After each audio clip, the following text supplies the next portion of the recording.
دریافت فرمایا ہے کہ خواتین کی نماز کا درست طریقہ بیان فرما دیجیے۔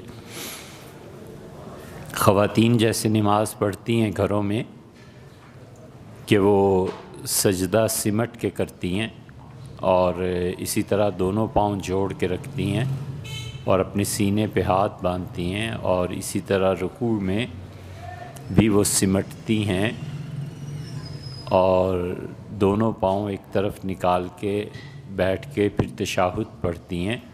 یہ سب وہ طریقے ہیں جو صحابہ کرام رضی اللہ عنہم کے دور سے لے کے اب تک چلے آتے ہیں، اور محدثین نے اپنی کتابوں میں عورتوں کی نماز کا یہی طریقہ لکھا ہے اور فقہا اسی پہ عمل کرتے چلے آئے ہیں، اور ان میں کوئی نو مسلم خواتین نہیں تھیں کہ جن کو آج سیکھنے کی ضرورت پیش آئے۔ یہ اباً عن جد مسلمان ہی تو تھیں۔ اہل حدیث حضرات کے ہاں البتہ خاتون کی نماز مردوں کی نماز کی طرح ہوتی ہے اور ان کے بھی اپنے دلائل ہیں، لیکن ہمارے یہاں حنفی فقہا کے ہاں نماز کا وہ درست طریقہ ہے۔ آپ کہیں بھی دیکھ سکتی ہیں، بہشتی زیور میں دیکھیے، مولانا تھانوی رحمۃ اللہ نے جو کچھ لکھا ہے بس ایسے نماز پڑھیے، اور اسی کو آپ دیکھنا چاہیں تو ہمارے استاد تھے مولانا عبدالحمید صاحب سواتی، ان کی ایک کتاب ہے نماز مسنون، 700-800 صفحے کی کتاب ہے، اور انہوں نے الحمدللہ کافی تفصیل سے اسے لکھا ہے۔ وہاں آپ عورتوں کی نماز کا طریقہ دیکھ لیجیے۔ خیالات کا انتشار نماز کو مکروہ تحریمی بنا دیتا ہے، کچھ بھی نہیں، لیکن مسئلہ یہ ہے کہ خیالات آخر آتے کیوں ہیں نماز میں ادھر ادھر کے؟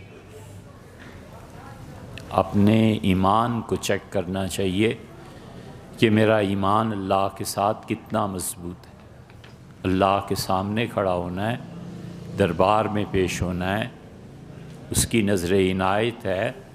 حضور صلی اللہ علیہ وسلم نے فرمایا تم میں سے جو شخص نماز میں اللہ کی طرف متوجہ ہوتا ہے، اللہ اس کو اپنی خاص رحمت کی نگاہ اس پہ ڈال رہا ہوتا ہے۔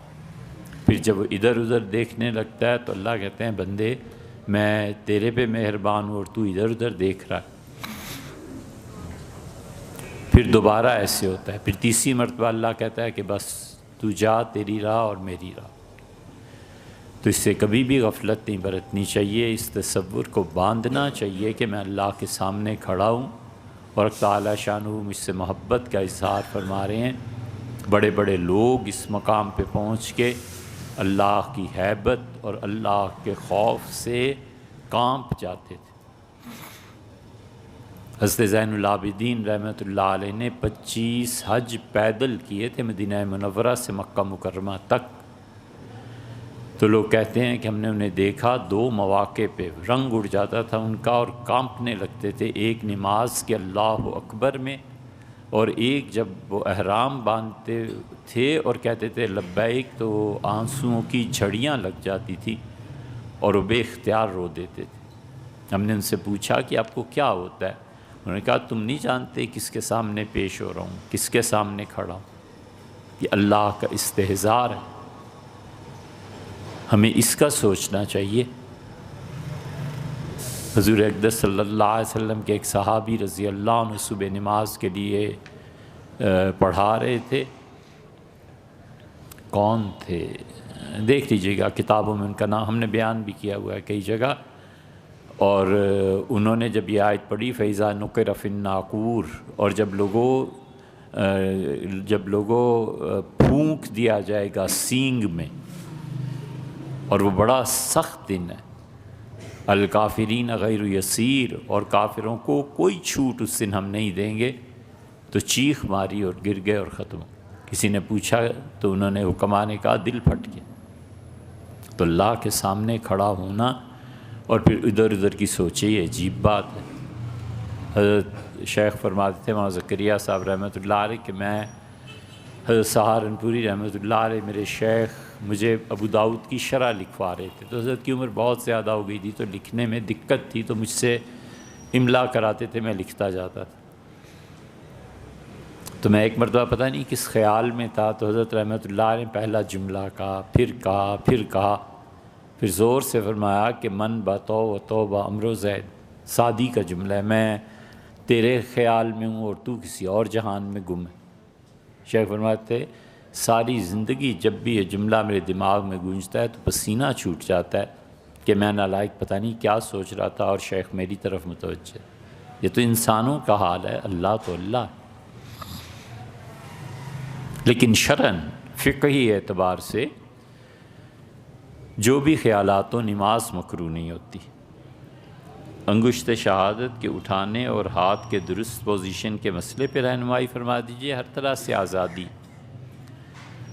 ہر طرح سے آزادی ہے۔ ایک گروہ ہے پورا جو کہتا ہے کہ انگلی کو اٹھائے، نماز میں بیٹھتے ہی تشہد میں انگلیوں کو، دو انگلیاں جو ہیں انہیں موڑ لے، فولڈ کر لے، اور تیسری انگلی اور انگوٹھا جو ہے اس کو ملا لے اور انگلی کو جھکا دے، اور لا پر جب پہنچے تو انگلی کو اٹھا دے، اور اللہ پر جب پہنچے تو انگلی کو جھکا دے، اور پھر نماز کے آخر تک ہاتھ کی پوزیشن یہی رکھے۔ یہ بھی بہت سے علماء کا مسلک ہے۔ کچھ کہتے ہیں کہ کچھ نہیں، بس ہاتھ سیدھے رکھے اور جب لا الہ الا اللہ پہ پہنچے تو صرف انگلی کو ایسے اٹھا دے بس۔ کچھ کہتے ہیں انگلی کو اٹھائے اور پھر اٹھائے ہی رہے آخر، کچھ کہتے ہیں گرا دے۔ سب چیزیں روایات میں آئی ہیں، سب صحیح ہیں، کچھ بھی کر لے سب صحیح۔ مصوری کو بطور پیشہ اپنانا یہ تو نہیں کرنا چاہیے۔ ذی روح، جن میں روح ڈالی جاتی ہے، جو روح والی چیزیں ہیں، حت الوسع اس سے بچنا چاہیے۔ کسی کے پاس کوئی اور شعبہ ہی نہ ہو زندگی کا، اور کسی کے پاس نوکری اس کے علاوہ کوئی ملتی نہ ہو، تو اس کے لیے تو کچھ گنجائش کی جاتی ہے، لیکن اسے نہیں کرنا چاہیے، پسندیدہ چیز نہیں ہے۔ نفس تصویر بنانا یہ ایسی چیز نہیں ہے کہ جس پہ فقہا نے بہت زیادہ کس کے کوئی فتوے لگائے ہوں۔ فقہا یہاں تک لکھتے ہیں کہ ایسی تصویر کہ آدمی کھڑا ہو اور زمین پہ تصویر بنی ہے اسے وہ نہ دیکھ سکے اچھی طرح، تو یہ جائز ہے۔ تو جو بنائے گا وہ ناجائز بنائے گا، وہ بھی تو اسی طرح بنا رہا ہے۔ بٹن میں بعض اوقات چھوٹی چھوٹی تصاویر ہوتی ہیں۔ حضرت ابو ہریرہ رضی اللہ عنہ جو لباس پہنتے تھے اس میں بھی ایسے ہی تھا، بٹن جو لگے ہوئے تھے اس میں چھوٹی چھوٹی تصاویر تھیں۔ تو اس طرح یہ ایسی چیزیں نہیں ہیں، لیکن کوئی پسندیدہ چیز بھی نہیں۔ شریعت بہت سی چیزوں کے بارے میں کھلی اجازت نہیں دیتی، ناپسند کرتی، اچھا نہیں سمجھتی۔ شکار ہے، کوئی پسندیدہ چیز نہیں ہے۔ حضور اقدس صلی اللہ علیہ وسلم کبھی بھی شکار کے لیے نہیں گئے، البتہ اجازت بھی دی ہے، آپ کے سامنے بھی ہوا ہے، آپ نے کچھ اعتراض بھی نہیں کیا۔ شکار میں جو جانور آتے تھے آپ سے کھا بھی لیتے، اس کا گوشت کھایا ہے۔ حضرت انس رضی اللہ عنہ کہتے ہیں کہ میں خرگوش شکار کر کے لایا اور اس کی ایک ران حضور اقدس صلی اللہ علیہ وسلم کو پیش کی اور آپ نے اسے کھا لیا۔ اہل تشیع کے ہاں خرگوش حرام ہے، ہمارے نزدیک اہل سنہ کے ہاں خرگوش کا گوشت جائز ہے۔ تو اس سے بہت سی چیزیں ایسی ہیں جہاں شریعت کا مزاج سمجھنا چاہیے کہ اس وقت مزاج کیا ہے۔ حدیث میں کئی واقعات ایسے آتے ہیں۔ سیدنا عمر رضی اللہ عنہ ایک بات بیان کر رہے تھے تو حضرت بکر رضی اللہ عنہ کے گھٹنے پہ ہاتھ رکھ کے انہیں ہلایا اور ان کے کان میں کہا عمر تیری ماں تجھے گم کرے، چہرہ مبارک کو دیکھ۔ اور حضور صلی اللہ علیہ وسلم کے چہرہ مبارک سرخ ہوتا چلا جا رہا تھا ناگواری کی وجہ سے کہ عمر کہہ کیا رہے ہیں۔ تو سیدنا عمر رضی اللہ عنہ جو دیکھا چہرہ مبارک کو تو سرخ ہو گیا تھا، تو انہوں نے آگے بڑھ کے دونوں ہاتھ اپنے دونوں گھٹنوں پہ رکھ دیے اور کہا اللہ کے رسول ناراض نہ ہوں، میں اس بات پہ پوری طرح اطمینان میں ہوں کہ اللہ میرا پروردگار ہے، آپ اللہ کے رسول ہیں اور اسلام میری زندگی کا ایک طریقہ ہے، آپ مجھ سے ناراض نہ ہوں۔ تو حضور صلی اللہ علیہ وسلم فرمایا عمر اگر موسیٰ علیہ السلام بھی اس وقت زندہ ہوتے نا تو ما وسعوا الا اتباعی، میری پیروی کیے بغیر ان کو بھی کوئی نجات کی راہ نہ ملتی۔ تو ایک مزاج ہوتا ہے نا سمجھنے کا، اجازت تو دے دیتے ہیں لیکن وہ دل سے اجازت ہے، کراہت کے ساتھ ہے، خوشی کے ساتھ ہے، کیا ہے، یہ سب چیزیں ایسی ہیں جو محبت نہ ہوئی ہو تو آدمی کو سمجھ نہیں آتی۔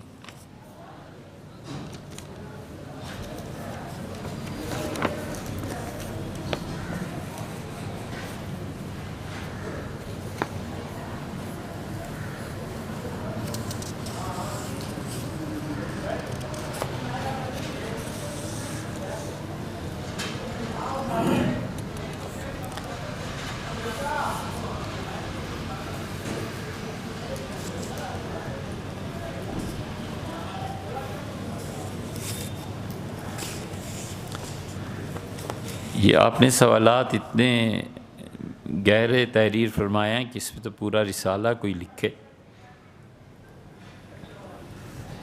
کہیں سے شروع کر لیں، کوشش کرتے ہیں ایک ایک بات کی جائے۔ نماز مومن کی معراج ہے، تو قرآنی آیات کو سجدے میں پڑھنے سے کیوں منع کیا جاتا ہے، یعنی بے ادبی سمجھا جاتا ہے؟ یہ نہیں ہے کہ بے ادبی ہے۔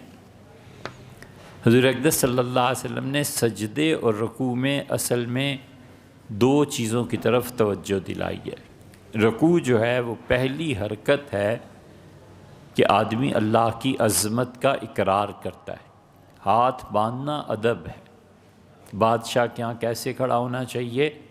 ایک عقلی دلیل ہے اور ایک نقل ہے۔ نقل میں یہ ہے کہ حضور اقدس صلی اللہ علیہ وسلم ہاتھ باندھا کرتے تھے۔ کیا ہمیشہ ایسی نماز رہی ہے یا کبھی کبھار ایسی نماز پڑھی ہے کہ ہاتھ باندھے اور ان کے ہاتھ لٹکے رہتے تھے؟ یہ مسئلہ خود محدثین، صحابہ، تابعین تک رحمہم اللہ میں پیش آیا۔ کئی فقہا کا مسلک یہ ہے کہ حضور اقدس صلی اللہ علیہ وسلم ہاتھ نہیں باندھتے تھے، ہاتھ دونوں کھلے رہتے تھے اور وہ نماز ایسے پڑھتے تھے۔ ان احادیث کو امام مالک نے لیا ہے اور انہی روایات کو اہل تشیع نے لیا ہے۔ اہل تشیع کے ہاں آپ دیکھیں گے وہ ہاتھ کھلے رکھتے ہیں نماز میں، مالکیوں کے ہاں بھی آپ کو یہی ملے گا، ان کے بھی دلائل ہیں، ان کے بھی دلائل، اہل تشیع کے وہ یکساں دلائل ہیں۔ ہمارے حنفیوں میں امام محمد رحمۃ اللہ علیہ اس بات کے قائل نہیں ہے کہ ہاتھ باندھے۔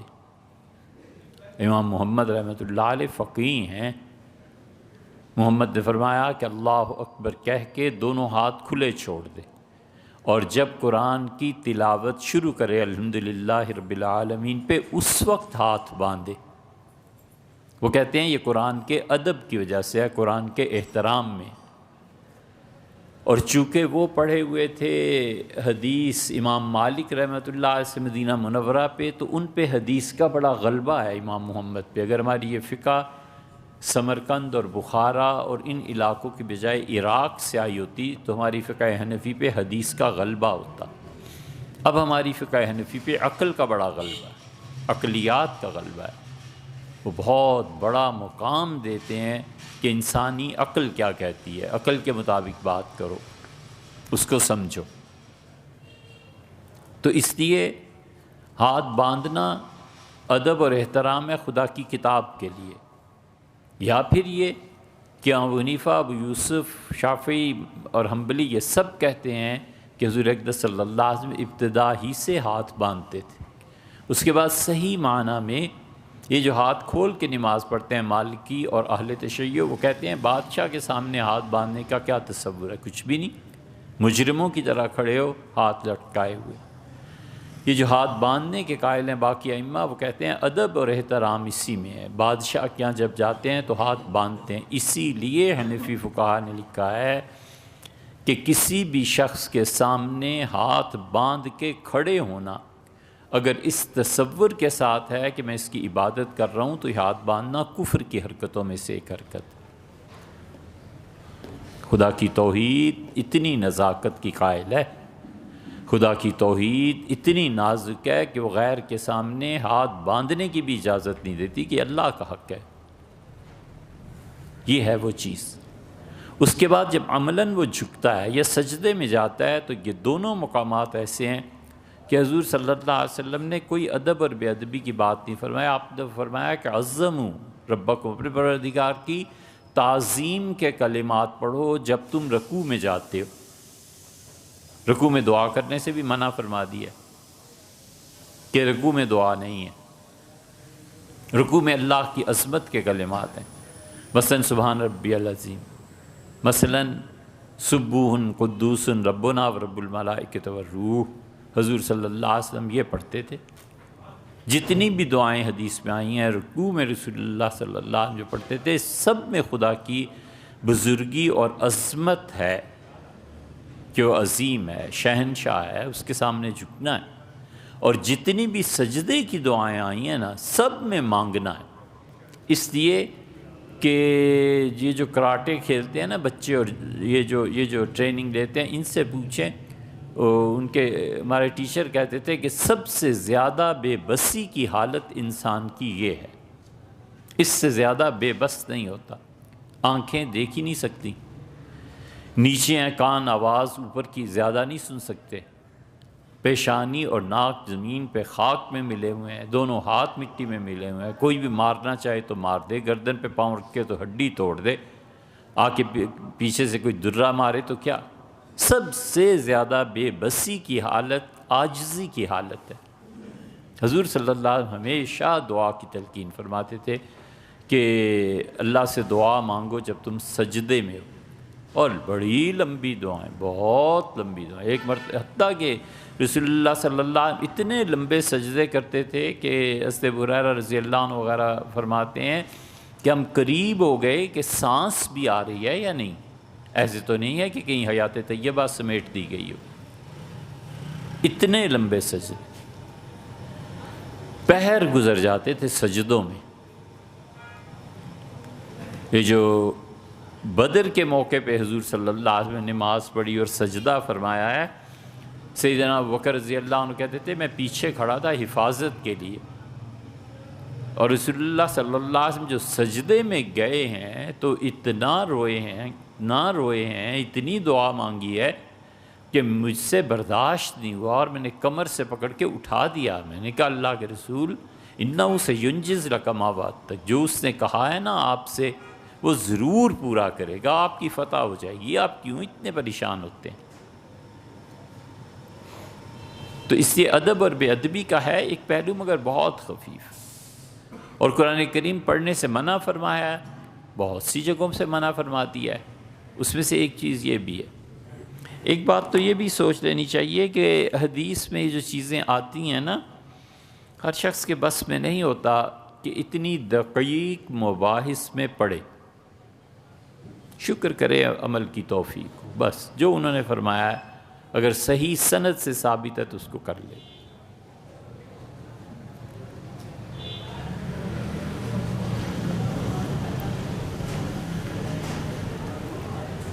بہت سی احادیث میں علتیں آئی ہیں، حضور صلی اللہ علیہ وسلم یہ کرو اس لیے، یہ کرو اس لیے، کہیں کوئی علت، کوئی وجہ نہیں بیان کی، اور اپنی محبت جو ان کی اللہ سے، امت پہ جو شفقت دی، فرمایا یہ کرو، بس اس سے زیادہ کچھ بیان نہیں کیا۔ شکر کرے عمل کی توفیق، اللہ کا بہت احسان ماننا چاہیے کہ صحیح چیز جو حدیث اور کتاب و سنت سے ثابت ہو جائے بس کافی ہے۔ سورہ والضحیٰ کی آخری آیت کا کیا مطلب ہے؟ تسلی بخش جواب نہیں مل سکا۔ اے بھیا کتنی تفاسیر آپ نے دیکھی جو آپ کو جواب نہیں ملا؟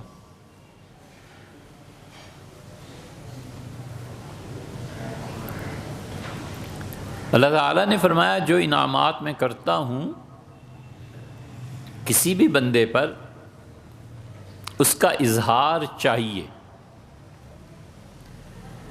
سیدھی سادی سی بات ہے کہ اس اظہار میں اس کے پس پشت غرور نہیں ہونا چاہیے، تکبر نہیں ہونا چاہیے۔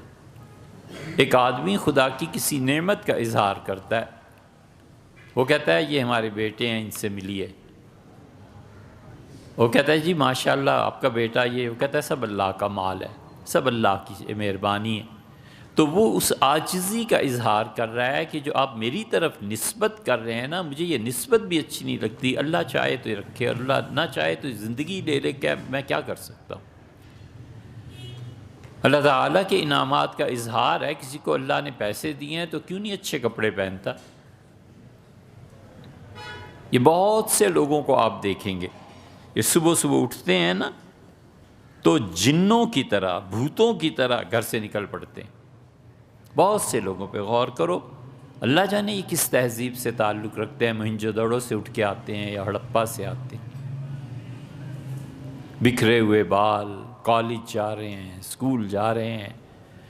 کبھی ان بچوں کو دیکھیں جو یو ایس میں کہیں بھی آپ دیکھیں کیسے اچھے صاف ستھرے اور بالوں کو کنگھی کر کے جاتے ہیں۔ حضور صلی اللہ علیہ وسلم بالوں کا اتنا اہتمام فرماتے تھے کہ حدیث میں آیا ہے رات کو سوتے وقت اپنے سرہانے کنگھی بھی رکھتے تھے اور برش بھی اور مسواک بھی، اور جب اٹھتے تھے تو سب سے پہلے اپنے بالوں میں کنگھی کرتے تھے، پھر اس کے بعد وضو کے لیے تشریف لے جاتے تھے، پھر اس کے بعد مسواک اٹھاتے تھے، وضو کرتے تھے، لیکن سونے کے سے پہلے بھی اور اٹھنے کے بعد بھی کنگھی کرتے تھے۔ ایک آدمی آیا رسول اللہ صلی اللہ علیہ وسلم ملنے کے لیے، تو جو ہی قریب پہنچا 2-4 قدم پیچھے ہٹ کے، اس کا اللہ کے رسول کیا ہوا ہے؟ آپ نے فرمایا تم اپنے آپ کو دیکھو، مجھے ایسے لگا جیسے جن آ گیا، کوئی شیطان آ گیا۔ اور تمہارے پاس پیسے نہیں ہیں، کنگھی لو، اپنی داڑھی اور سر کے بال ٹھیک کرو۔ افسوس ہوتا ہے مذہبی اداروں پہ کہ اسکول میں تو پھر کوئی مل جاتا ہے، یہاں کوئی بھی نہیں جو کہہ کے آئے کہ بیٹے اپنے بال ٹھیک کر کے آئیے، تہذیب سیکھیے۔ یہ کیا ہے؟ یہ سب چیزیں تو اس سے اللہ جب کسی شخص پہ انعام کرے، ایک آدمی کو پیسے دیے حضور صلی اللہ علیہ وسلم نے فرمایا تمہارے پاس پیسے نہیں ہیں، یہ مجھ سے لے لو اور کنگھی لاؤ اور کنگھی کرو بالوں۔ ایک آدمی آیا، اس کے کپڑے ایسے ہی میل کچیل یہ وہ، تو آپ نے فرمایا تمہارے پاس کپڑے نہیں ہیں اچھے، تم اسے پہنو۔ اس موضوع پہ اتنی احادیث آئی ہیں کہ کتنی سنائیں۔ اسے کہا اللہ کے رسول خدا نے مجھے دیا ہے۔ آپ نے فرمایا جب اللہ تم میں سے کسی کو دے نا تو وہ چاہتا ہے کہ اپنے بندے پر اس نعمت کو دیکھے استعمال کرتے ہوئے۔ سمپل سی چیز آپ دیکھیں، ماں پہ باپ پہ عمر کا ایک ایسا حصہ آ جاتا ہے جب کوئی دلچسپی نہیں رہتی، نہ لباس میں، نہ جو مل لیا کھا لی۔ بچے اصرار کرتے کہ امی آپ اچھے کپڑے پہنا کریں، یہ دیکھیں میں عید پہ کتنے سوٹ، باپ کو کہتا ہے آپ اچھے، یہ کیا آپ نے لباس پہنا ہوا ہے؟ یہ کیا ہے؟ وہ اس بچے کی محبت کا یا عقیدت کا اظہار ہے والدین کے لیے۔ اسی طرح اللہ جب انعام دیتا ہے تو اللہ کہتا ہے اس کو پہن، اس کو استعمال کر، شکر کر میرا، میں تجھے اچھی حالت میں دیکھنا چاہتا ہوں۔ اللہ تعالیٰ کی مراد یہ ہے۔ اس لیے ہمیشہ اللہ کے انعامات جو ہیں، لیکن غرور نہیں ہونا چاہیے، فخر نہیں ہونا چاہیے، تکبر نہیں پیدا ہونا چاہیے۔ سیدنا عمر رضی اللہ عنہ کے ہاں ملتا ہے، حضرت عثمان رضی اللہ عنہ کے ہاں ملتا ہے۔ حضور صلی اللہ علیہ وسلم جمعہ پڑھا رہے تھے اور جو پہلی صف میں لوگ بیٹھے تھے، ایک ناگوار بو تھی جس سے مسجد نبوی میں پھیل گئی گویا۔ تو رسول اللہ صلی اللہ علیہ وسلم سمجھ تو گئے کہ یہ کیا بات ہے، لیکن آپ اب کسی کو نامینیٹ کرتے کہ تم ایسے ہو، یہ نہیں کیا۔ اور وہ لوگ تھے جو اونٹوں کے دودھ اور اونٹوں کے ساتھ زندگی گزار رہے تھے۔ جمعے کا دن جب آیا تو انہوں نے وضو کیا اور آ کے بیٹھ گئے۔ اب وہ دودھ کی جو بو تھی اونٹوں کی، جو تعفن اس میں سے تھا، تعفن تو لفظ مناسب نہیں ہے، لیکن اس کی جو بو تھی وہ پھیلنا شروع ہو گئی۔ تو حضور صلی اللہ علیہ وسلم جانتے تھے کہ یہ اونی لباس میں دودھ، گاڑی میں کبھی دودھ گر جائے نا تو دیکھیے آپ اس سے کیسی سڑاند پیدا ہوتی ہے، یہ لفظ صحیح ہے۔ تو وہ حضور صلی اللہ علیہ وسلم نے نامینیٹ کسی کو نہیں کیا، بس یہ فرمایا کہ لوگوں کو کیا ہو گیا ہے، کیوں نہیں اپنا لباس تبدیل کر کے مسجد میں آتے؟ ان سے اتنا بھی نہیں ہو سکتا کہ جمعے کے لیے ایک جوڑا الگ سے رکھ لیں اور بس صرف جمعے کے دن اسے پہنا کریں۔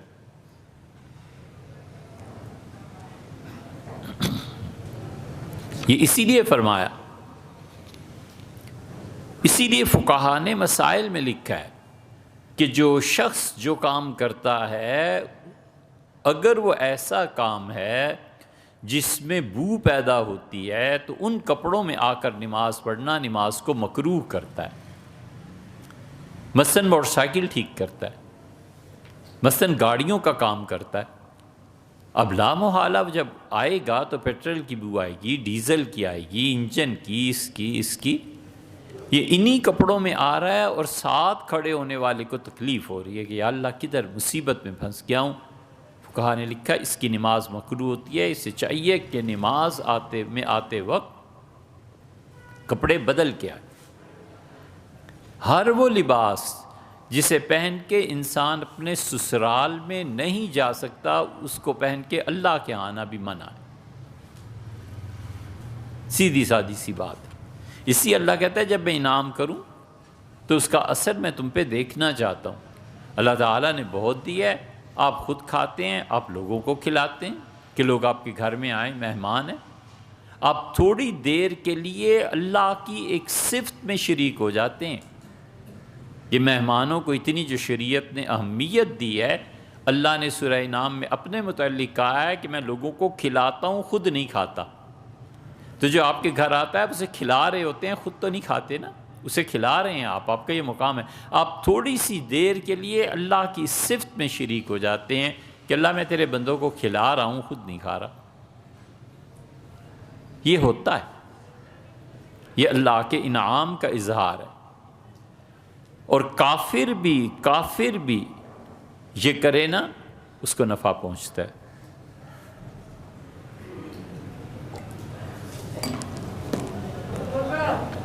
بہت سی نیکیاں ایسی ہیں جو ہارزونٹلی اوپر کو اٹھتی ہیں، کافر اور مومن دونوں برابر۔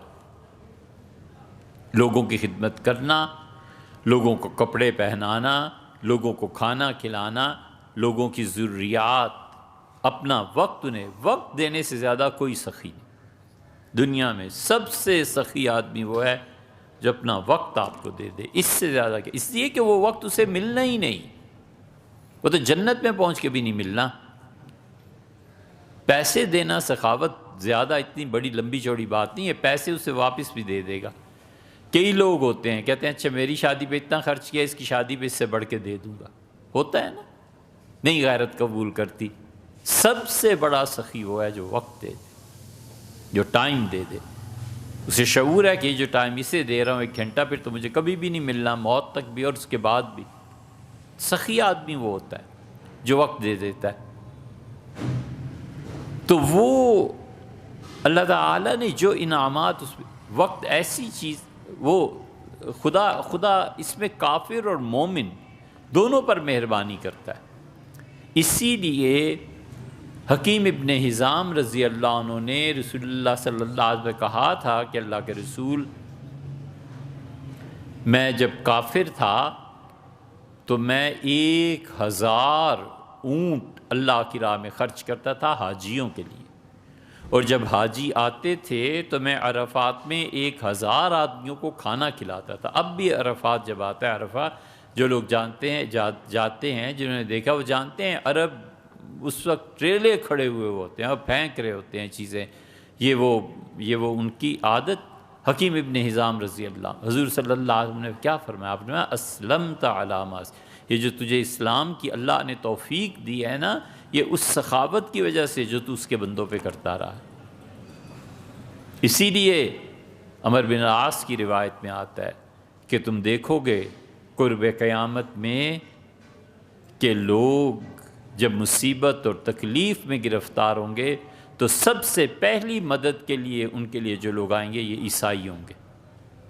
تعریف فرمائی ہے ایک جگہ عیسائیوں کی، صحیح مسلم میں آپ نے سب سے زیادہ اللہ کی مخلوق کے مسائل کو حل کرنے والے یہ عیسائی ہوں گے۔ تو ایسی چیزیں جو ہیں اللہ کے انعام کا اظہار، بہت بڑی چیز ہے۔ منع فرما دیا کہ مسجد میں مت آؤ ایسے لباس پہن کے جس سے بو آتی ہے، دوسرے کو تنگی اور تکلیف ہوتی ہے، تو یہ ساری چیزیں اس آیت کے ضمن میں آتی ہیں۔ پیاس سے منع فرمایا، فرمایا حضور صلی اللہ علیہ وسلم نے کہ جس چیز سے انسانوں کو تکلیف ہوتی ہے اللہ کے فرشتوں کو بھی تکلیف ہوتی. فرمایا مت کرو ایسے. کچا پیاز کھانا، کچا لہسن کھانا، اور مسجد میں آیا منع فرما دیا اس سے کہ نہ ایسے کرو. سائنس کے حساب سے تمام خیالات کا مرکز دماغ ہے، مگر قرآن پاک ہر جگہ دل اور سینہ کھول دینے اور دل کے پر پردے پڑنے، اس کی کیا وجہ ہے؟ سائنس کے حساب سے دل کو کچھ نہیں سوچ سکتا. سائنس ابھی راہ میں ہے. کون سا مسلمہ سائنس کا ایسا ہے جو 200-300 سال بعد بدل نہ گیا ہو؟ فزکس کا کون سا اصول ہے جو 300 سال کے بعد بدل نہیں گیا؟ آپ نہیں جانتے کہ نوبل پرائز ملتے ہیں کہ سائنس کا ایک اصول جو نیوٹن نے کہا تھا اب آ کے بدل گیا، جو آئنسٹائن نے کہا تھا 3 صدیوں کے بعد اب وہ نیا نظریہ آ گیا.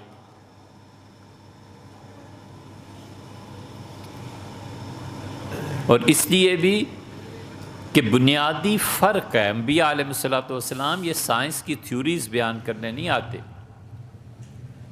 وہ جب یہ بات کرتے ہیں تو ساتھ یہ بھی کہہ دیتے ہیں جو حدیث میں آیا کہ حضور صلی اللہ علیہ وسلم گئے مدینہ منورہ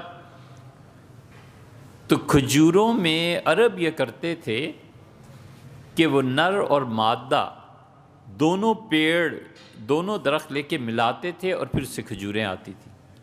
حضور صلی اللہ علیہ وسلم اگر تم یہ نہ کرو تو پھر انہوں نے آئندہ سال یہی کیا اور پھل ہی نہیں پڑا، کھجوریں ہی نہیں پڑی. تو اب وہ جب باغوں میں کچھ نہیں رہا تو حاضر ہو کہا اللہ کے رسول آپ نے فرمایا تھا، آپ نے میں نے یہ تھوڑا ہی کہا تھا کہ تم کرو. انما انا بشر مثلکم، میں تم جیسے ہی ایک آدمی ہوں. جب میں تمہیں کوئی وہ کام کہوں جو وحی کے ذریعے مجھے دیا جاتا ہے تو اس میں میری خلاف ورزی نہ کرنا، اور جب تمہاری دنیا کے اپنے کام ہیں تو انتم عالم بامور دنیاکم، اپنی دنیا کو تم مجھ سے زیادہ بہتر جانتے ہو. ختم ہوا قصہ. یہ ہے بس. بہت سی چیزیں سائنٹیفکلی ثابت ہوتی ہیں، اب اس کو قرآن کتاب و سنت سے یار غلط بات اب ہو گئی. ایک فطرت کا قانون ہے چھپا ہوا تھا، نیچرل لاز کو اس نے واضح کر دیا. بہت اچھا کیا بھائی، بہت اچھا کام ہے. انبیاء علیہ السلام اس لیے نہیں آیا کرتے. انبیاء علیہ السلام تو آتے ہیں تاکہ یقین اللہ کا دلائیں. نبی کا سب سے بڑا کام یہ ہوتا ہے کہ وہ خدا کی ذات کا یقین دلائے، اور جو صاحب یقین ہوتا ہے ایک صاحب یقین پوری امت کو بدل دیتا ہے، اور ایک صاحب یقین پورے ملک کو لے کے چل پڑتا ہے. دائرہ پرکار حق مرد خدا کا یقین، اور یہ عالم تمام وہم و طلسم و مجاز. ہاتھ ہے اللہ کا، بندہ مومن کا ہاتھ، غالب و کار آفریں، کار کشا، کار ساز. علامہ اقبال کی نظم پڑھو نا، ہم ایسے ہی نہیں ان کے مداح، اس کو پڑھو. قرطبہ میں جو کچھ انہوں نے کہا کمال کی چیز کہی. یہ پرکار جو حق کی ہے نا وہ یقین ہے. یقین کیا ہوتا ہے؟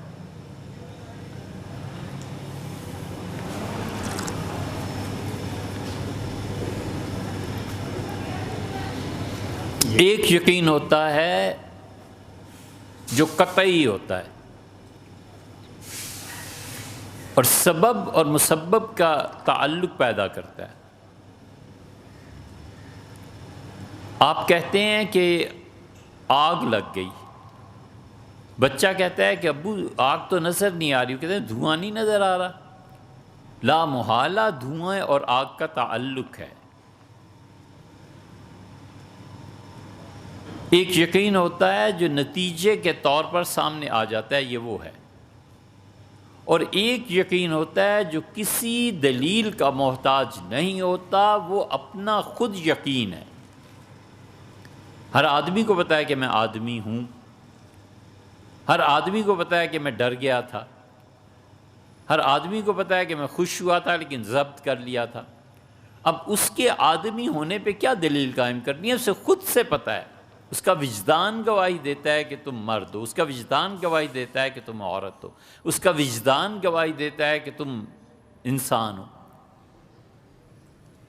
یہ قطعی یقین کے مقابلے میں پوری کائنات کے دلائل صفر ہیں۔ مومن کو جب اللہ کے ہونے کا یہ یقین کا درجہ حاصل ہو جاتا ہے تو پھر وہ اس عالم پوری کائنات کو وہم سمجھتا ہے، وہ کہتا ہے یقیناً رب ہے۔ یہ وہ مقام ہے جس پہ پہنچ کے قوم شور مچا رہی ہے کہ انا لمدرکون، ہم مارے گئے، پکڑے گئے، سامنے بحیرہ کلزم ہے، یہ فرعون کی فوجیں چڑھی چلی آتی ہیں، ہوگا کیا؟ وہ جس کو یقین اللہ نے دیا ہے نا، وہ کہتا ہے کلا انما یا ربی، ہرگز نہیں ہو سکتا کہ ہم پکڑے جائیں، میرا پروردگار میرے ساتھ، سیہدین، ضرور کوئی راہ نکالے گا۔ پوری دنیا دیکھ لے اس سین کو کہ مر گئے، فساہما، انہوں نے کرہ ڈالا، فکان من المدحضین، اور کرے میں پھر اس کا نام نکل آیا، اگلوں نے اٹھا کے سمندر میں پھینک دیا۔ کون کہہ سکتا ہے کہ زندگی سے ملے گی؟ فنادا فی الظلمات، وہ اندھیروں میں ہمیں یاد کرنے لگا، مچھلی کے پیٹ کا، وہ معدے کا اندھیرا، خود اس کے پیٹ کا اندھیرا، خود سمندر کی موجوں کی طغیانی اور اندھیرا، اور اس میں پہنچ کے کس کو یقین ہو سکتا ہے کہ میں بچ جاؤں گا؟ وہ کہتا ہے چھوڑو سب چیزوں کو، نادا، اس نے وہاں جا کر کہا کہ انی کنت من الظالمین، میری غلطی ہے، مجھ سے نادانی ہو گئی، عیب سے پاک تو صرف آپ ہی ہیں نا، مجھے بچائیں، بچا لیے۔ قطعی یقین، اللہ پہ بھروسہ اس مرد مومن کا اس درجے تک پہنچتا ہے کہ پیدا ہوا، اور پیدا بھی اس سال کیا جس سال فرعون کہہ رہا تھا اس سال کے سارے بچے مار دو۔ فوج پھر رہی ہے، دائیوں سے پوچھ رہی ہے کس کسی عورت کے کہاں کہاں بچے، اور فوج آتی، بچے کو اٹھاتی، مارتی، نہ پتہ چلتا تو بچہ بڑا ہو جاتا۔ یہ ساری چیزیں ایک طرف، اور وہ کہتا ہے کہ اپنے بچے کو اٹھاؤ اور ایک بنگوڑا بناؤ، اس میں ڈالو اور دریا میں پھینک دو، جہاں موت نہیں بھی آنی تو بھی آ جاتی، اسے بہاؤ، اور ماں بہا دیتی ہے۔ اللہ نے فرمایا کہ اس کی محبت میں بچے کی ماں کا دل فارغ ہو گیا، ساری چیزیں، محبت یہی ہوتی ہے، محبت جو ہے نا، یہ جس کو ہوئی ہو نا اسے فارغ کر دیتی ہے، ہر طرف سے فارغ ہو جاتا ہے، 24 گھنٹے وہی رہتا ہے اپنے محبوب کا سیاپا، اور کیا۔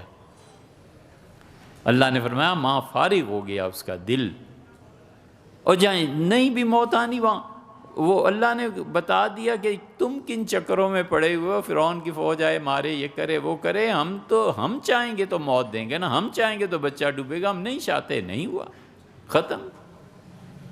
یہ یقین جس شخص کو حاصل ہو جاتا ہے اس کی زندگی میں انہونے واقعات ہوتے ہیں، کوئی آدمی عقلاً کوئی توجیہ بیان نہیں کر سکتا کہ یہ کیا ہے۔ خدا اس کا رابطہ زمانے سے جوڑ دیتا ہے، اور جو زمانے سے جڑ جاتا ہے نا پھر اس پہ موت نہیں طاری ہوتی۔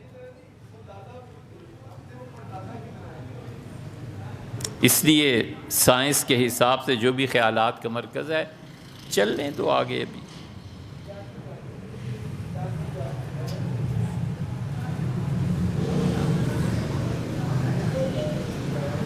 اللہ تعالیٰ کی صفات کے متعلق ہے جو مسئلہ آپ نے بیان کیا، جو ہر چیز پہ قادر ہے اور اس کی مرضی اور ہماری خواہش کے مطابق نہیں ہوتی، ایسے نہیں ہے۔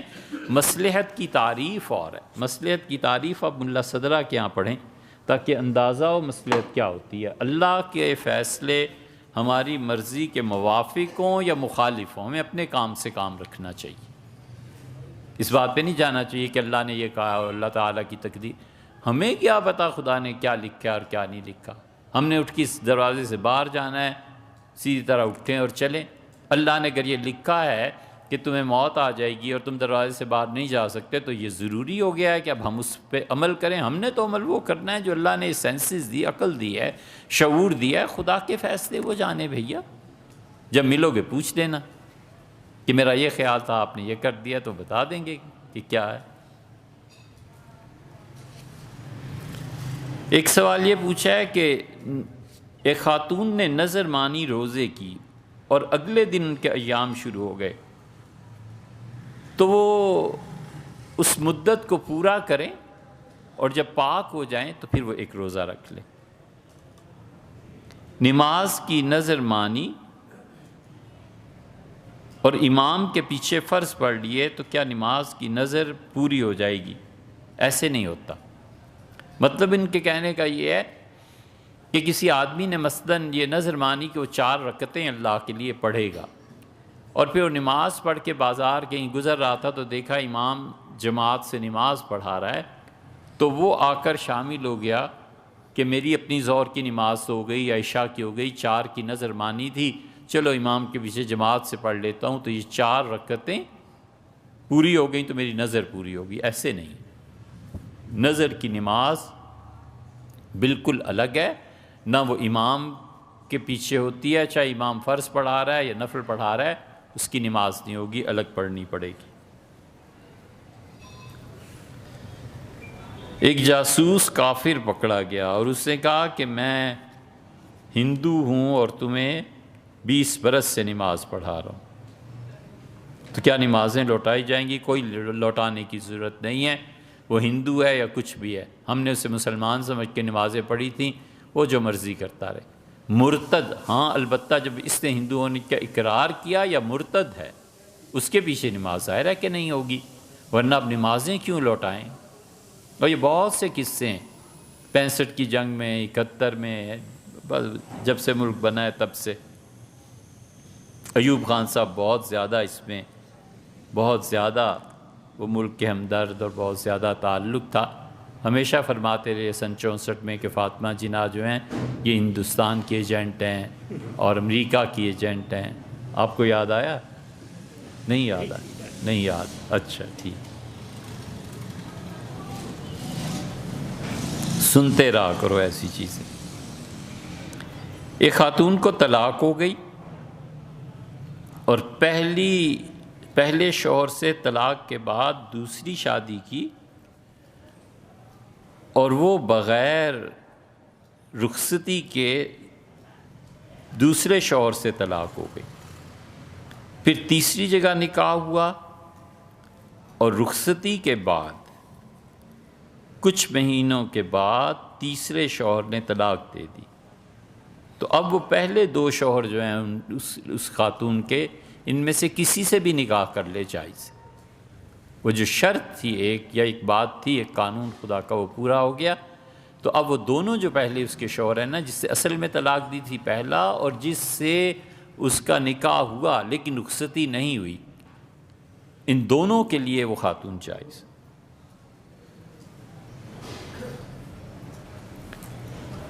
عورت سو رہی تھی اور بے ہوش تھی اور نکاح کے بعد کسی نے اس سے تعلق قائم کر لیا، تو کیا اپنے شوہر کے لیے وہ جائز ہو جائے گا؟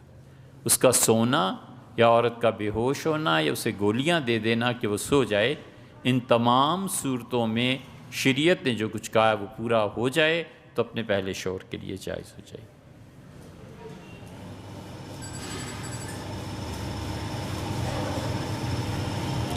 باپ اور بیٹا سفر میں تھے اور پانی کم پڑ گیا تو اب کس کو وضو کرنا چاہیے؟ سبحان اللہ، یہ کون سا ہے؟ کس دنیا کے مسئلے پوچھتے ہو یار؟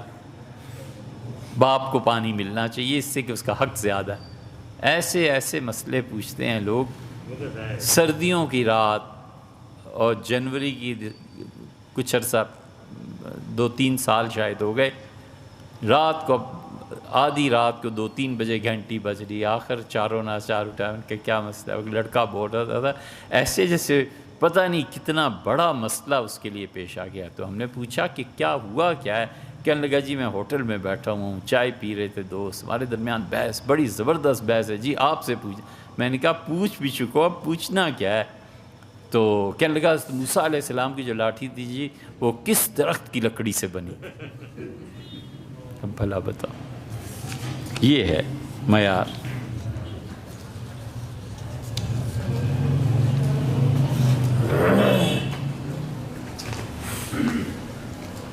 ایک حدیث ہے، اس پہ بھی ایک سوال ہے، وہ آپ سے عرض کر دیتا ہوں۔ میں اسی لیے یہ حدیث کی کتاب ساتھ لے آیا تھا کہ جو سوال انہوں نے پوچھا ہے اس کا جواب دے سکیں۔ حدیث یہ ہے کہ حضور صلی اللہ علیہ وسلم نے ایک آدمی کو حکم دیا کہ وہ دوبارہ وضو کرے، کیونکہ اس نے جو لباس پہنا ہوا تھا وہ ٹخنوں کے نیچے تھا۔ یہ حدیث انہوں نے پوچھا ہے کہ کہاں آئی ہے اور اس کا مطلب کیا ہے۔ یہ خود حدیثیں پڑھنے سے نا پھر یہی مصیبتیں بنتی ہیں۔ یہ خود احادیث کی کتابیں پڑھنے سے جو گمراہی آتی ہے نا وہ اس طرح کی ہوتی ہے۔ یہ ابو داؤد ہے، حدیث کی مستند کتاب ہے، صدیوں سے مسلمان پڑھتے پڑھاتے آئے، اور عطا بن ابی یسار رضی اللہ عنہ کہتے ہیں، حضرت ابو ہریرہ رضی اللہ عنہ سے روایت کرتے ہیں کہ بینما رجل یصلی، ایک آدمی نماز پڑھ رہا تھا اور مسبلا ازارہ، اس کی جو شلوار تھی یا جو کچھ اس نے باندھا ہوا تھا چادر وغیرہ وہ ٹخنوں سے نیچے تھی۔ اذ قال له رسول اللہ صلی اللہ علیہ وسلم، حضور اقدس صلی اللہ علیہ وسلم فرمایا اذهب فتوضا، جاؤ اور وضو کر کے آؤ۔ فذهب فتوضا، وہ گیا اور وضو کر کے آیا۔ ثم جاء، پھر وہ حاضر ہوا۔ ثم قال اذهب فتوضا، حضور صلی اللہ علیہ وسلم نے دوبارہ اس سے کہا، اس کی شلوار کو ٹخنوں سے نیچے دیکھ کے کہ جاؤ اور وضو کر کے آؤ۔ فذهب فتوضا، وہ گیا اور پھر اس نے وضو کیا۔ ثم جاء، پھر وہ آیا۔ اس حدیث کو پڑھ کے ان صاحب نے کہا کہ اس کا مطلب یہ ہے کہ ٹخنوں سے نیچے کا لباس وضو کو توڑ دیتا ہے، کیونکہ رسول اللہ صلی اللہ علیہ وسلم صاف فرما رہے ہیں کہ جاؤ اور وضو کر کے آؤ۔ یہ ہے وہ مصیبت جب منع کرتے ہیں نا کہ حدیث استادوں کے بغیر نہیں پڑھنی چاہیے۔ یہ انہوں نے پڑھی ہے، پڑھ لی ہے، اس لیے وہ کہتے ہیں جو بھی ٹخنوں سے نیچے کا لباس ہوگا اس کا وضو ٹوٹ جائے گا۔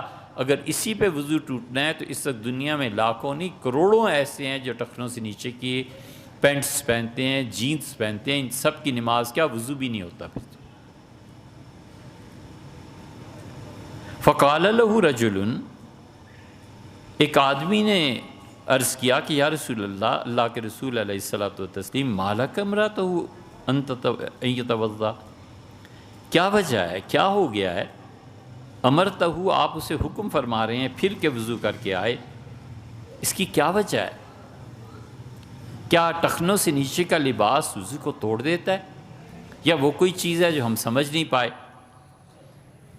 قال، حضور صلی اللہ علیہ وسلم، انہ کان یصلی، یہ نماز پڑھ رہا ہے، وہو مسبل ازارہ، اور اس کی نماز میں اس کا لباس ٹخنوں سے نیچے ہے، وان اللہ جل ذکرہ، اور اللہ تعالیٰ لا یقبل صلاۃ رجل، کسی ایسے آدمی کی نماز نہیں قبول کرتا جس کے کپڑے اس کے ٹخنوں کو ڈھانپے ہوئے۔ یہ ہے وہ حدیث جس کی بنا پر ان کا خیال یہ ہے جنہوں نے سوال کیا ہے کہ ایک تو ٹخنوں سے نیچے کا لباس وضو کو توڑ دیتا ہے، اس حدیث سے ثابت ہوتا ہے۔ دوسرے ان کا خیال یہ ہے کہ اللہ ایسی نماز کو سرے سے قبول ہی نہیں کرتا۔ اب اس حدیث پہ بڑی لمبی بحث ہے، ہم اس کا خلاصہ آپ سے عرض کر دیتے ہیں، اتنا وقت نہیں ہے اور نہ ہم کسی درس گاہ میں بیٹھ کے پڑھا رہے ہیں۔ سب سے پہلی بات اساتذہ نے کہی تھی کہ انہوں نے کہا دیکھو اس حدیث کی سند میں موسیٰ بن اسماعیل آتے ہیں اور وہ ابان سے روایت کرتے ہیں، اور وہ یحییٰ سے، اور وہ ابو جعفر سے۔ یہ ابو جعفر کون ہے؟ راوی کا مجہول ہونا اس حدیث کو اس کے مقام سے گرا دیتا ہے۔ ابو جعفر سے مراد یا تو محمد بن علی بن حسین بن علی بن ابی طالب ہے رضی اللہ عنہ، اور وہ ہو نہیں سکتے، اور یا پھر ابو جعفر سے مراد اس زمانے میں مسجد نبوی کے مؤذن تھے ایک۔ اگر وہ مسجد نبوی کے مؤذن تھے تو وقت نہیں پورا ہوتا، کب انہوں نے کہا، کون ان سے ملا، یہ باتیں ثابت نہیں ہوتی۔ اور خانوادہ اہل بیت یعنی سیدنا زین العابدین، ان کا نام علی تھا نا، اور ان کے والد سیدنا حسین، اور ان کے والد سیدنا علی رضی اللہ عنہ، اور سیدنا زین العابدین محمد کے کوئی بیٹے ایسے نہیں تھے جن کا نام یہ ہو، محمد کے بیٹے۔ تو اگر یہ ابو جعفر مان لیے جائیں کہ زین العابدین کے بیٹے تھے، یہ تو پھر امام باقر رحمۃ اللہ علیہ ہو گئے، اور امام باقر رحمۃ اللہ علیہ کبھی بھی مسجد نبوی کے مؤذن نہیں رہے۔ تو راوی کے متعین نہ ہونے کی وجہ سے اس حدیث سے استدلال نہیں کیا جا سکتا۔ اور جتنا حدیث کا شوق ہے نا پڑھ کے عمل کرنے کا، ان کے ہاں سب سے بڑے آدمی البانی تھے، جنہیں فیصل ایوارڈ ملا تھا، اور البانی نے بہت احادیث پہ تحقیق کی ہے۔ البانی نے خود اس حدیث کو ضعیف قرار دیا ہے کہ یہ حکم کے لیے ثابت کرنے کے لیے جتنی سٹرانگ کوئی آرگومنٹ ہونا چاہیے وہ یہ حدیث نہیں بنتی۔ اور پھر یہ حدیث منسوخ بھی ہے، کینسلڈ ہے۔ بہت بڑا علم ہے کہ حضور صلی اللہ علیہ وسلم کے کس حکم نے کس حکم کو کینسل کر دیا۔ یہ جو حنفی رفع یدین نہیں کرتے اور شافعی اور باقی حضرات کرتے ہیں، بحث اصل میں کہاں، اصل میں یہیں سے شروع ہوتی ہے کہ ابو حنیفہ رحمۃ اللہ علیہ کہتے ہیں حضور صلی اللہ علیہ وسلم نے آخر پہ پہنچ کے سارے رفع یدین چھوڑ دیے تھے، صرف ایک مرتبہ ہاتھ اٹھاتے تھے نماز کے آغاز میں، اور یہی سیدنا علی اور عبداللہ ابن مسعود رضی اللہ عنہ کرتے تھے کوفہ میں۔ امام حنیفہ رحمۃ اللہ کہتے ہیں ہم نے اپنے شہر میں یہی دیکھا۔ اہل تشیع کے نزدیک وہ کہتے ہیں کوئی حدیث کینسل نہیں ہوئی، حضور صلی اللہ علیہ وسلم ہاتھ اٹھاتے تھے پہلی مرتبہ، پھر دوسری مرتبہ رکوع میں جاتے ہوئے، پھر تیسری مرتبہ جب رکوع سے اٹھتے تھے، پھر چوتھی مرتبہ دونوں سجدوں کے درمیان، پھر پانچویں مرتبہ جب رکوع سے اٹھتے تھے تو رسول اللہ صلی اللہ علیہ وسلم سجدے سے اٹھ کے کھڑے ہوتے تھے۔ یہ پانچوں احادیث اپنی جگہ پہ موجود ہیں، کسی نے کسی حکم کو کینسل نہیں کیا۔ امام مالک رحمۃ اللہ علیہ کہتے ہیں سب کینسل ہے، کوئی ہاتھ اٹھانے کی روایت نہیں۔ یہ وجہ ہے ہمارے نزدیک یہ حدیث کینسلڈ ہے، منسوخ ہے، اور منسوخ ہونے کی وجہ یہ ہے کہ صحابہ کرام رضی اللہ عنہ یہ اگلی حدیث آپ دیکھیں تو بات کو واضح کر دیتی ہے۔ یہ ہے صحابی کی فقاہت۔ ایک صحابی ہے بڑا اچھا حافظ ہے، اس کا حدیثیں بیان کرتا ہے بالکل ٹھیک ہے، لیکن وہ سمجھتا بھی ہے یا نہیں، سمجھ میں فرق پڑ جاتا ہے۔ جو سمجھ خدا نے سیدنا علی اور عبداللہ ابن مسعود رضی اللہ عنہ کو دی تھی، وہ سمجھ حضرت ابو ہریرہ رضی اللہ عنہ کی تھوڑی تھی۔ حضرت ابو ہریرہ رضی اللہ عنہ بہت بڑے راوی ہیں۔ انہوں نے کہا کہ گرم پانی نہ، انہوں نے کہا کہ آگ پہ پکی ہوئی چیز کھانے سے وضو ٹوٹ جاتا ہے، اور پھر کہا کہ حضور صلی اللہ علیہ وسلم کے سامنے گوشت لایا گیا پکا ہوا، آپ نے کھایا اور پھر وضو کیا، تو ابو ہریرہ رضی اللہ عنہ سمجھے کہ آگ پہ پکی ہوئی چیز کھانے سے وضو ٹوٹ جاتا ہے۔ عبداللہ ابن عباس بھی بیٹھے ہوئے تھے، وہ بچے تھے، لڑکے سے تھے جوان، انہوں نے کہا چچا پھر تو یہ ہوا کہ گرم پانی سے وضو ہی نہ ہو۔ حضرت ابو ہریرہ رضی اللہ عنہ چپ ہو گئے، سوچتے رہے، پھر کہنے لگے لڑکے حدیثیں سننی ہے تو بیٹھا کر، یہ حجتیں نکالنی ہیں تو اٹھ یہاں سے۔ عقل کا لیول ہے نا، ہم کسی شخص کی سوچ پہ پابندی تو نہیں لگا سکتے۔ ابن مسعود رضی اللہ عنہ نے اسی حدیث کو کیسے سمجھایا؟ انہوں نے کہا سمعت رسول اللہ صلی اللہ علیہ وسلم، میں نے حضور صلی اللہ علیہ وسلم سے سنا، یقول، آپ فرماتے تھے کہ من اسبل ازارہ فی صلاتہ، جس شخص نے نماز میں اپنا لباس ٹخنوں سے نیچے رکھا، خیلا، اور وہ متکبر ہے اس وجہ سے، غرور کی وجہ سے، فلیس من اللہ جل ذکرہ فی حلم ولا حرام، اس آدمی کی نماز کوئی بھی قبول نہیں ہوتی، کہیں بھی پڑھے۔ ابن مسعود رضی اللہ عنہ یہ سمجھے کہ وہ شخص جو اپنا لباس غرور، فخر، تکبر کی وجہ سے ٹخنوں سے نیچے رکھتا ہے، وہ نماز اللہ کے ہاں اس درجے کی قابل قبول نہیں ہے جتنا کوئی غیر متکبر انسان، چاہے اس کی شلوار ٹخنوں سے نیچے ہی کیوں نہ ہو، اللہ اس کی نماز کو زیادہ قبول کرتا ہے، اس کی کم کرتا ہے۔ لیکن کیا کسی حدیث میں آیا ہے کہ یہ نماز کو لوٹائے؟ حضور صلی اللہ علیہ وسلم اس شخص کو بھی 2 مرتبہ کہا وضو کر کیا، یہ نہیں فرمایا کہ نماز کو لوٹا۔ اگر وضو حقیقت میں ٹوٹ گیا تھا تو پھر نماز کا کیوں نہیں حکم دیا؟ انہی احادیث کے پیش نظر حنفی فقہا، عالمگیری وغیرہ، وہ سب کہتے ہیں کہ اگر کوئی شخص ٹخنوں سے نیچے کا لباس پہنتا ہے کوئی حرج نہیں ہے، جب تک کہ وہ متکبر نہ ہو، مغرور نہ ہو۔ ہمارے زمانے میں جو بائیڈن بھی وہی پینٹ پہنتا ہے جس کے سویپر پہنتا ہے، وہ تصور ہی نہیں رہا، وہ تھا جب تھا۔ تو اس لیے احادیث کو خود پڑھنے کے بجائے اساتذہ سے پڑھنا چاہیے۔